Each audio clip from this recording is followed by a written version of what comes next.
On a choisi de travailler sur ces questions de territoire peu dense et de mobilité parce que c'est une thématique qui est finalement très peu abordée aujourd'hui. On associe aujourd'hui régulièrement la mobilité à l'urbain.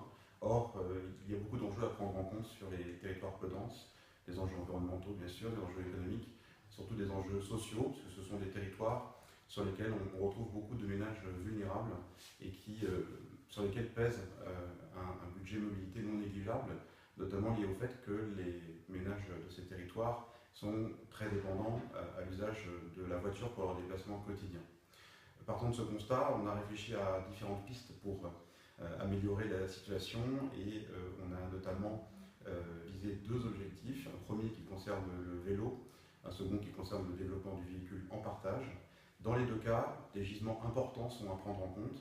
Pour le vélo, on a 1 200 000 km de petites routes, de chemins ruraux, forestiers, communaux qui permettent de mailler le territoire, mais qui sont peu aménagés et très mal indiqués, alors qu'on peut réaliser de nombreux déplacements à vélo sur ces petits chemins, ces petites routes.